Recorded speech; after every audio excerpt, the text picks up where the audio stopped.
কিছুক্ষণ আগে শপথ অনুষ্ঠান শেষ হলো।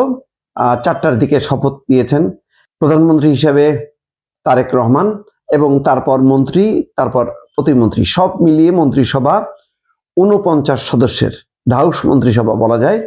এবং বেশ কিছু নাটকীয়তাও আছে দর্শক, যেমন ডক্টর আব্দুল মুইন খান মন্ত্রিসভায় নেই, ডক্টর খন্দকার মোশাররফ নেই, নজরুল ইসলাম খান নেই, মির্জা আব্বাস নেই, আন্দালিব পার্থ প্রতিমন্ত্রী হিসেবে তার নাম থাকার কথা ছিল বা মন্ত্রী হিসেবে, কিন্তু নেই। তবে ববি হাজ্জাজ, নুরুল হক নূর এবং জুনায়েদ সাকি তারা আছেন। উল্লেখযোগ্য বিষয় হলো এই শপথের আগে, শপথ অনুষ্ঠানের আগে একদিনে গত পরশু তারেক রহমান গিয়েছিলেন জামাতের আমিরের সাথে সৌজন্য সাক্ষাৎ করতে এবং নাহিদ ইসলামের বাসায় গেছেন চরমোনাই পীর বাসায়।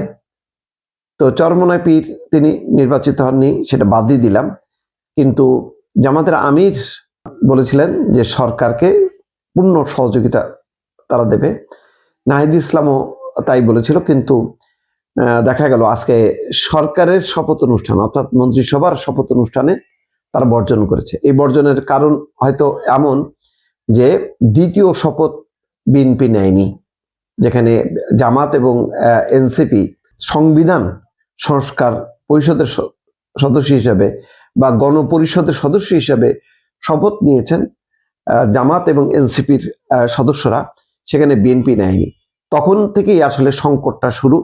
তখনই বলা হচ্ছিল যে তারা শপথই নেবে না, কোনো শপথই নেবে না। পরে তারা শপথ নিয়েছে, কিন্তু সরকারের বা মন্ত্রিসভার শপথ অনুষ্ঠান বর্জন করেছে। বোঝাই যাচ্ছে যে একেবারে শুরুতেই এক ধরনের বিরোধিতা শুরু হলো।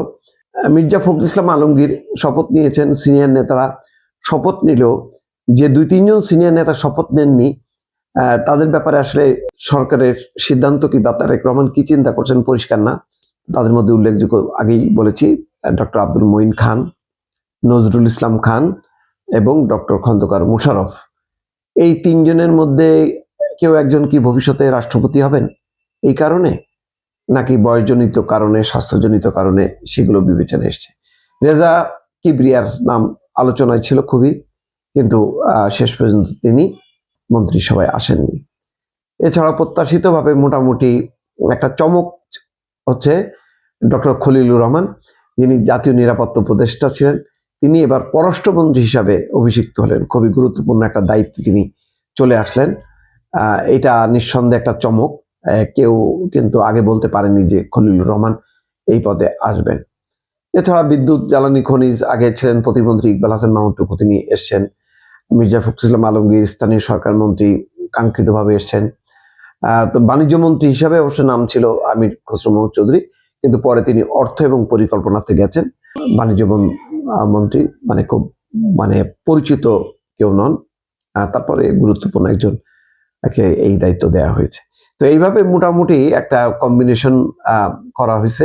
এখন দেখা যাক এই মন্ত্রিসভা নিয়ে এবং জামাত এনসিপির বিরোধিতার মধ্য দিয়ে পার্লামেন্টটা কেমন চলে, সরকার কেমন ভাবে পারফর্ম করতে পারে, সেগুলো নিশ্চয়ই অনেক বিষয় দেখার আছে দর্শক।